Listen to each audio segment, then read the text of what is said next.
Hello, everyone. Welcome back. This is Allie at Heart and Soul Connected, and I'm so happy to see you here. Thank you. Thanks a lot for coming by to listen to my series. And as you know, it's on archetypes, and we're working today on the Emperor. Ooh. And I'm really enjoying doing this. It's helping me delve more into what my feelings are about the cards and the symbolism that is included within it. And that is all also part of what the dream class will look at different symbols. So symbolism is something that we all have a sort of an unconscious connection to. And when we bring it further into our consciousness, then it makes a lot more sense in the scheme of things. We also need to look at the things that are happening outside in our own environment. And for me, I've been living in a house full of leaks, and my own body is actually leaking energy. And there are things that I need to do to take care of it, because my ceiling is leaking in my house, and I had a leak in the RV. So it's everywhere I go, I seem to blow up energy or something happens. And today, while I was on with Susan Lynn, I lost my connection. It made a loud noise. It went away. And so, yes, I have to find a way to diffuse that energy that I'm giving to my own life and everything I do. So the Emperor is the fourth card in the tarot, and as you well know, I'm using the Rider-Waite deck. That doesn't mean it's the only good deck. It's just that I started there. So that's what, and a lot of people do. And I want you to take a look at this man. I want you to look at the symbolism. I want you to look at the colors. I want you to look at the everything about it. And we're going to talk about the number 4 and how the number 4 makes sense in this as well. So the Emperor is the father. He is the leader. He's very powerful, successful, and strong. And when I started reading about the Emperor, I found myself thinking about Trump's father. I think his name is Fred. And the kind of father that he was. And I read Mary Trump's book, and Mary Trump's book talks a lot about the toxicity of that entire family environment. And it also reminds me of literature stories that I've read. It reminds me of how a king or leader can never really trust anybody because they're always worried somebody's going to stab them in the back. And usually they're gruff and violent, and in the past they have been, at least metaphorically, of course, as well as physically. We've seen this. So this solid, rigid, wealthy businessman also considers himself to be a protector, but he works hard. His children feel they never can meet his expectations, and that's why I thought of Trump's father. And I think Trump modeled himself after that, and is not an accessible person at all to his children. In fact, he's very critical of them in public. He feels his daughter is a toy or a trinket to love, and she's perfect in every way. His sons never measure up. But I want to talk about the Emperor, not him. But you can see that kind of personality from this card. And look, he's wearing red. And of course, red is aggression. It can be anger. It can be love. But in this case, I don't believe it is. And look at him here with the ram's heads. There's 4 ram's heads on here. Very much Mars energy. He's an older man. He's got the long beard and the long hair. And so we know that he has been around a while, and he is sitting on his throne, but the throne doesn't look very cushy. In fact, it looks very much like a rock. And then we have some mountains in the background, but there are no green trees. There's no other nature. And that's something about that. So there's no water. There's no trees. There's only stone and mountains. And he's holding the anka, which is a male symbol, Egyptian symbol of male. He could be power of logic over emotion. And I know that men usually, I hate to say usually, men tend to value logic over emotion, although there are many that don't. Logic over emotion means that you ruled by the head, not the heart. So I can see that here, very much ruled by the head. Logical, it can also mean abuse of power or lack of discipline. So there are a lot of leaders, kings that are this particular sign, including Vladimir Putin. And, you know, I've seen this type of leader. We've all seen this type of leader through time. We've seen Stalin, we've seen Lenin, we've seen just so many. I mean,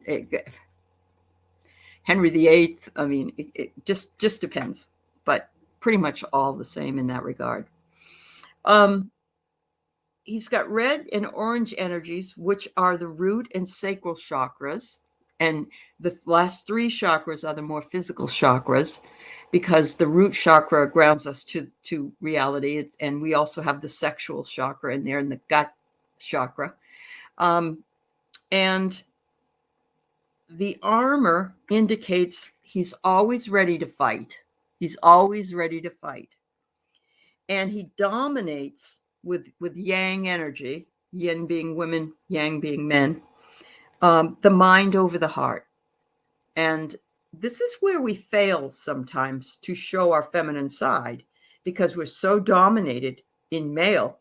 And we saw this actually with the 45, when he would say that men shouldn't cry, that men come across as weak. You can't come across that way. You can't be kind and gentle. You have to be strong. And that's the way Putin is as well. And there is a propensity to think that you have to be this way in order to rule. Okay. The emperor is the epitome of fertility, vigor, and creativeness. So there is that component that's in here. And I'm sorry, it was the Egyptian over here. This one, the Anka, is the Egyptian symbol of life. So he's very much alive and kicking. Okay. There's an orb there in the other hand, and that he's holding it in his hand. And the orb signifies that this is his world. He controls this world. And later on, if you remember, there's one with a leader standing, looking out with wands and holding the world in his hands. This is where this starts. It starts with the emperor. Of course, he's part of the patriarchy. And we know that the patriarchy has been around for a very long time.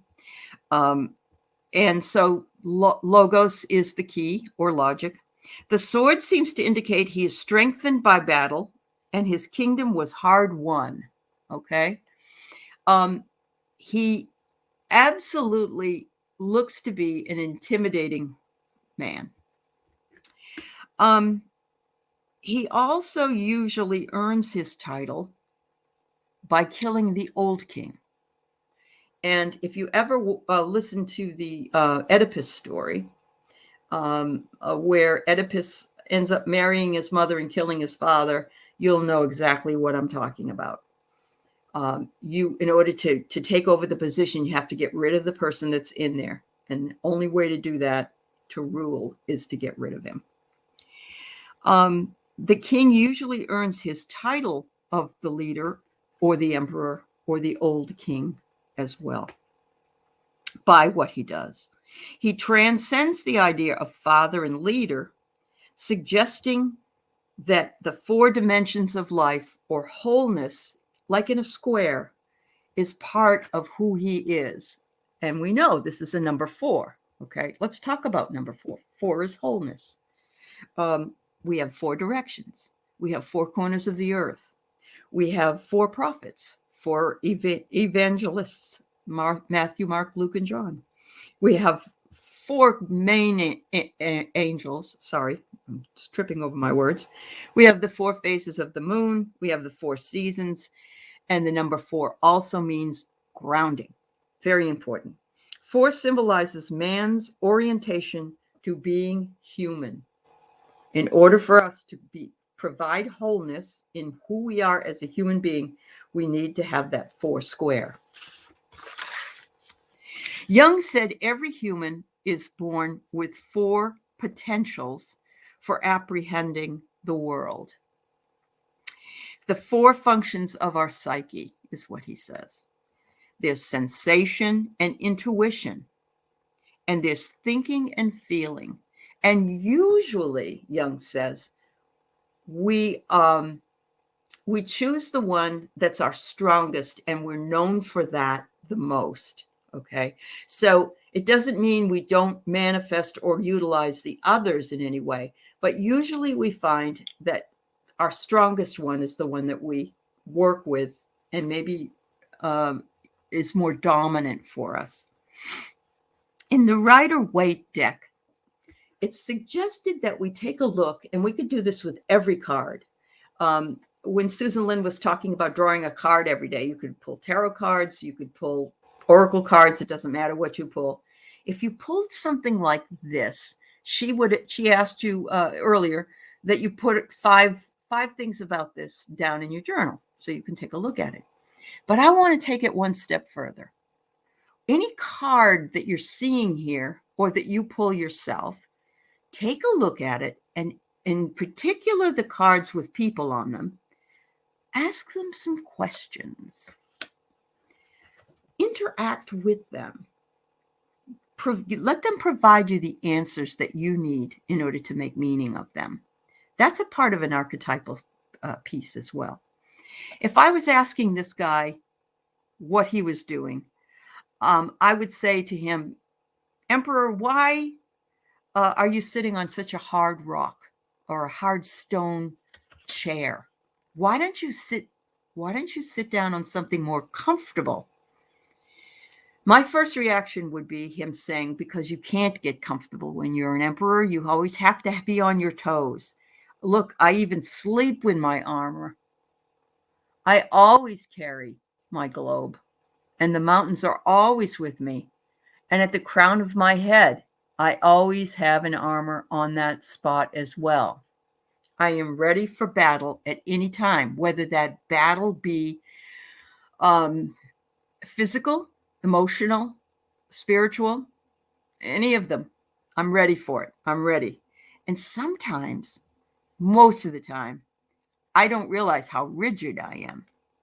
And I realize it when I lay down at night, because when I lay down at night, everything hurts. I ache. Something like that. The emperor is older man. He has a gray beard, and he can be a symbol of power, or he can be a symbol of what renunciates power, or any person who embodies true authority has to give something up. In this case, I would suggest that he gave up comfort so that he could be strong in favor of strength. I give up comfort in favor of strength. That's kind of what I would say he would say. And I'm always ready. Look at me. I have my armor on my legs and feet. Compulsion and violence lead to a false sense of security, but we must choose actions with intentions and care, even when we feel powerless or afraid. And I like that, because that's telling me right here, we must choose our actions, but we must also remember our intentions. This is the biggest question that I think I learned when I became more of a spiritual person. And that is, what is my intention when I'm doing something? Is it to hurt? Is it to heal? Is it to harm? Is it to extend kindness? Is it to show compassion? Is it to show anger? You get the drift. What is your purpose? What is your intention each and every decision made or moment that might face you. Once you can start thinking about the intention, stopping long enough to do that, then you're able to make sense of your motivation as well. Very important. We all feel powerless at times. We all are afraid at times. We all find ourselves in a situation where we don't have any control. Truth is, we never have control. But we feel, though, we don't have a control. And I feel as though stepping back away from that and considering what it is that we want or what we intend makes for a much easier situation for us. It also can represent societal power, law, authority, and the defending of one's territory. And that territory may even just be our physical body. We're defending ourselves. We're making a conscious choice to do self-care or to do any kind of care for ourselves in order for us to feel as though we have some kind. We always have the choice. We have the choice to go high or the choice to go low. And sometimes when we go low, we go really low. And it doesn't make us really feel much better. It really doesn't. But sometimes we just have to do it, I guess. I mean, we're not perfect. We're perfectly imperfect. So I hope that gives you a little bit of an idea about the Emperor as an archetype. He definitely is fatherly, but he's not warm and fuzzy. He's not a warm, fuzzy guy. I don't see that here. But he is, if we look at the patriarchy, that's exactly what we see as well. It's not a warm and fuzzy. It's not like the matriarchy. It's not like the Empress. The Empress may temper some of the hardness the mother takes up for the child, perhaps. Anyway, thank you. Thanks for coming by. Thanks for listening. And let me know if you're interested in my dream class. My dream class starts in the first 4 Tuesdays of March. Look on my my board. I've been analyzing dreams for probably 35, 40 years. And I keep myself abreast of what's going on so that I can add to that, because we're always learning. We're always learning at every moment. Namaste. Have a good weekend. Bye-bye.